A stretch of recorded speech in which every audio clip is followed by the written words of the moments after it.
Thank you so much for joining us for Idle Insights. The Wild Beyond the Witchlight has just come out. People are now getting to experience all of the Feywild. What is, and I love the mug, by the way. The mug is amazing. You like my Halloweeny lanterns too? I love the Halloweeny lanterns. I hope you like my chandelier, my candelabras of doom. I also like the very creepy ship.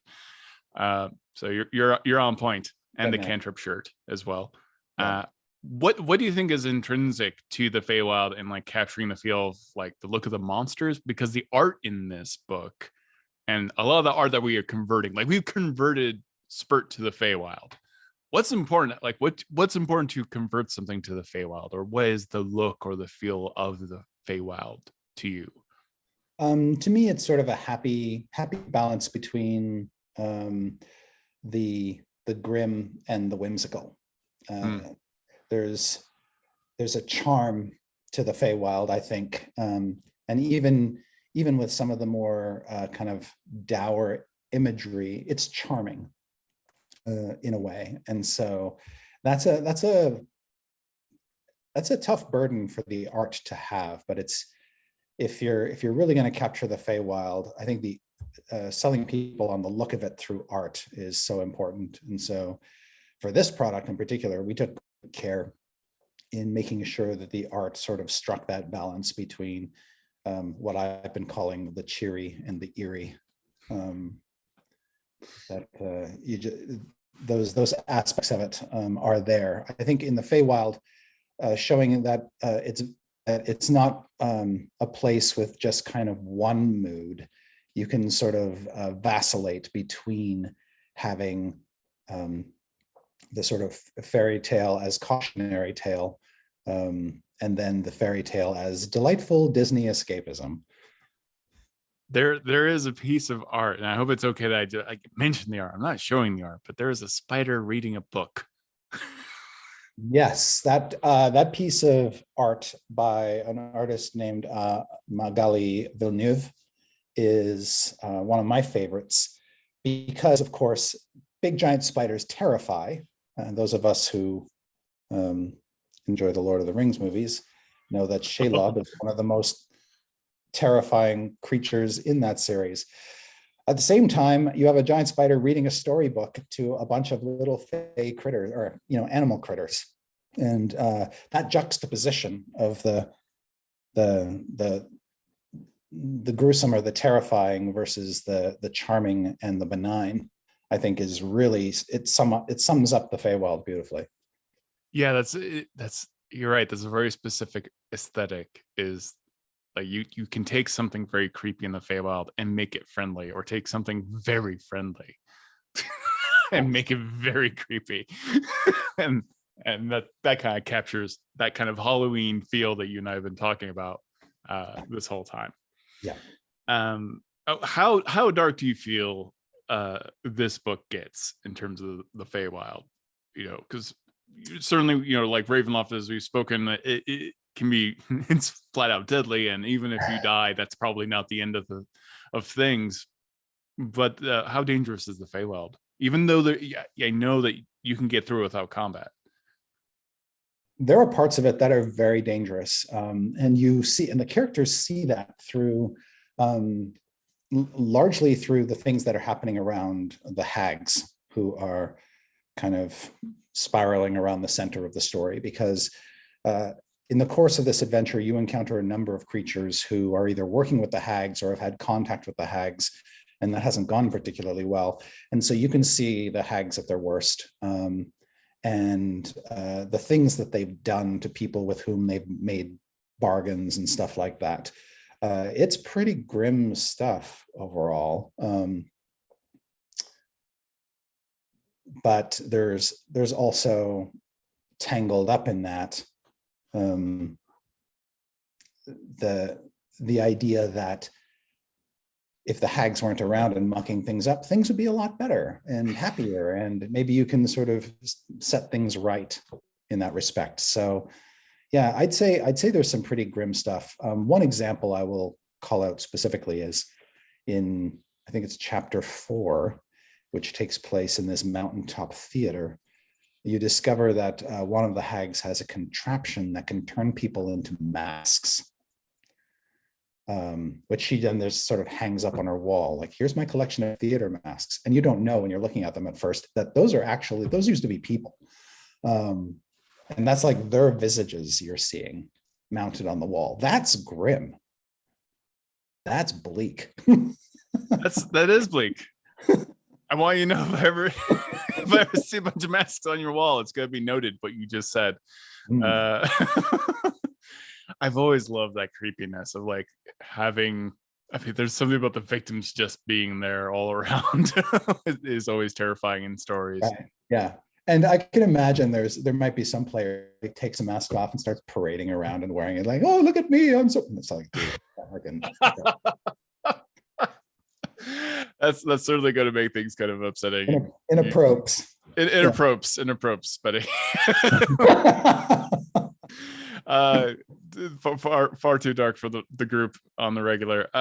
What you do establish that this does have domains, very much like the domain of dread. Do they have individual rules as well for those domains, or is it a little bit more loose in the Feywild? My default assumption is it can be loose. So a DM can sort of customize domain to domain what's important. Since domains of delight are basically brought into being by archfey, and every archfey is their own beautiful and unique snowflake with their own emotions. I sort of figure that the rules can change from domain to domain. Mm-hmm. That way, it sort of maintains a level of unpredictability, which I think you kind of expect in the Feywild. That said, there are sort of some overarching rules that may preside in more than one domain, like the rule of one of the rules we talk about in Wild Beyond the Witchlight is the rule of ownership. Mm-hmm. That rule may be important to multiple archfey and may manifest as being very important in their domains.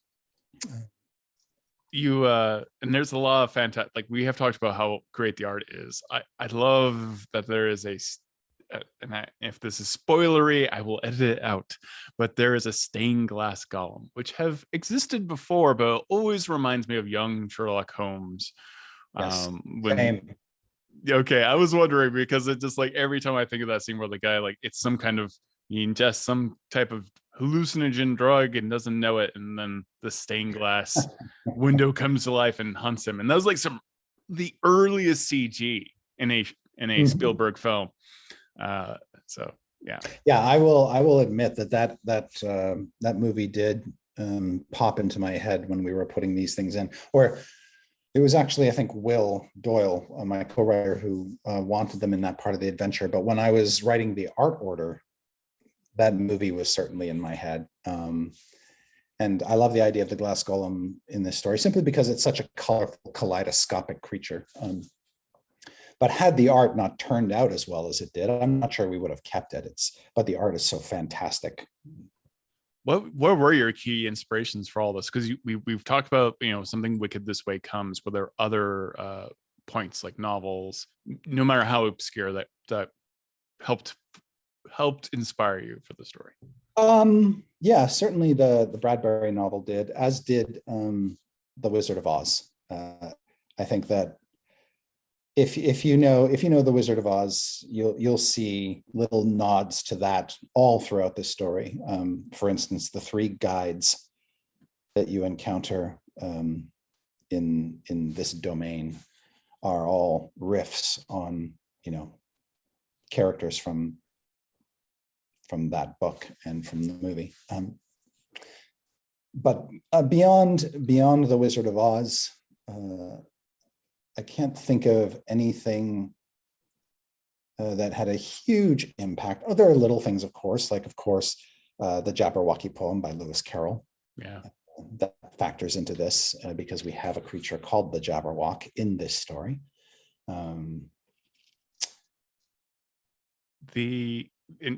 Yes, and it is amazing art. It is a very interesting creature. its face, its face upsets me, I will say. Good, I'm glad, because we were going for slightly goofy. Yeah. We wanted it to look slightly derpy, because it might lure you into a false sense of sympathy. Yeah, it's got a little bit of a, I don't know if you saw the trailers for the Suicide Squad, but there's a Weasel and his eyes are like this big. He's like, he's harmless. He's not harmless. He's killed 27 children, but he's mostly harmless. Yeah. He just has these big eyes and like licks everything. The Jabberwocky. We knew that the Jabberwocky would be of the dragon type, but we didn't want it to look like any of our stock D&D dragons. And so Sean Wood, our concept artist, played with a number of different sort of body types. And we ultimately went with the really sort of sinewy, almost whip-like frame of this thing, making it look lighter and more agile than dragons typically look for us anyway. And then the derpy face was just to sort of disarm you. How do you go about writing an art order? I'm very curious. Like, what do you just like have like a little brief description of what you're hoping for, or do these get into like a full page of like, this is why I would love the art to be? That is an excellent question. So in general, an art description for a particular piece of art isn't terribly long. It might be, say the average length of one is about a quarter of a column of text, or maybe 2 or 3 paragraphs. The reason we try to keep it short is because in working with so many artists, we discovered a lot of artists don't want to have to internalize too much information, or they might actually have some comprehension stuff because English is not their primary language. So by having short, concise art descriptions, we make it easier for them to understand what it is we're asking for. The other thing we don't do is we try not to tell artists how to compose. We basically identify the key elements that we want, and then we let them come up with the composition that works. Now, sometimes we do have to specify, like, we want this to be an action scene, or we want this to be just a beautiful environment with not much going on, or, you know, that kind of thing. But we don't want to overcompose things, because honestly, artists can do a better job than we can of determining an exciting or engaging composition with direction from the art director, of course. So I'll typically write up, or anybody who's basically doing the art order will write up a short description that includes the salient details and then important information such as size comparison. Like if you're doing an illo of the Jabberwock, we have to tell the artist how big the Jabberwock is so that they can contextualize it properly and not make it look too small. Or if it's supposed to be a big creature, not show it from a perspective that makes it look small. Gotcha. Now there's also like a side project that is the Domains of Delight, and that's on the DM's Guild, and that goes to Extra Life, correct? Can you tell me a little bit about that? Yeah, so the Domains of Delight is a accessory on DM's Guild that specifically delves deeper into the Feywild in general. Whereas the Wild Beyond the Witchlight is a specific adventure, and it sort of describes a domain of delight. By way of example, this accessory is broader and just says, hey, if you want to run more adventures in the Feywild or a campaign there, here's some additional information about the Feywild. Here's some additional information about Fey creatures and their behaviors, as well as things like Fey bargains and Fey curses. And then here's sections or chapters on creating your own archfey and creating the domains that they preside over. And this is really meant to be a toolbox for DMs to engage their own creativity and come up with things on their own. Using a few examples, we have tables that you can roll on. We even have a sample archfey, the aforementioned book reading spider creature is fully statted up in this accessory. If I didn't hate spiders so much, I would get poster art of it for my house and have it framed, but I don't want it in my house. And so this content was actually developed concurrently the adventure. Adam Lee was the primary writer on Domains of Delight, and he worked alongside the adventure writers so that, you know, the content was, the two products were basically speaking to one another. And but there was always this thought in the back of my head that this would make a good charity offering, because we had done something similar back in 2017. I'm sure you'll recall, with Tomb of Annihilation, we released a satellite product on DM's Guild called the Tortle Package, which was basically expanding on that material. And I thought, well, that went over so well. Incredible. And that was also a for charity thing, with proceeds going to Extra Life. That went over so well. I've been looking for a long time to do that again, and this seemed like the great time to do it. It does always make me feel a little bit nostalgic for modules in some ways. You know, when those little things pop up. The short form is very attractive. I too long for that. We don't have really a viable business for selling thin little books in the market, but certainly the DM's Guild is a great place to drop something like that. Is there one piece of art that is your favorite, or is there one thing that is just like maybe even personal for you? Because I get so like, this is such a fun adventure and there's so much in it, but it does kind of it does jump from like every spectrum of Halloween and a little bit of the 80s and moving through time. Is there something that really connected with you in that story that you're like, this is it, this is the thing I love about it? Well, I think certainly there's one illustration in the book that never ceases to make me laugh. Every I look at it, it's like I'm looking at it for the first time, and it just makes me burst out in laughter. And it ties into an adventure I was fond of years ago that released in Dungeon Magazine called Old Man Catan and the Incredible Edible Dancing Mushroom Band. It was tonally very different from most D&D adventures that were published. It certainly cranked up the whimsy, and it introduced us to these singing mushrooms called campestries.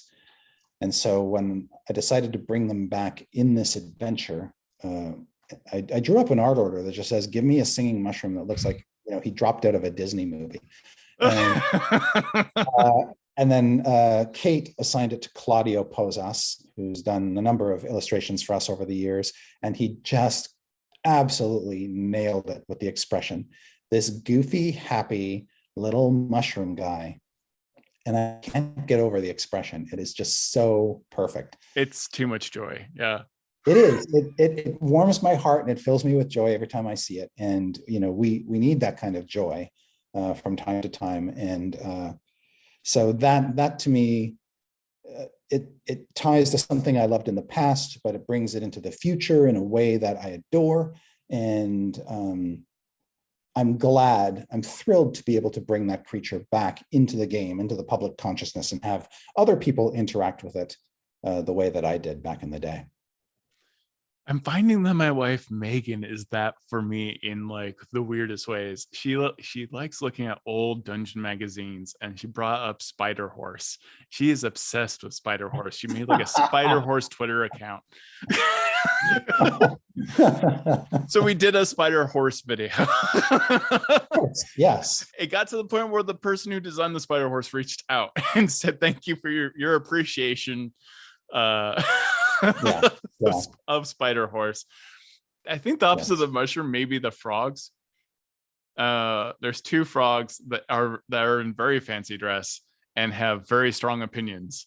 That's just my read on the art.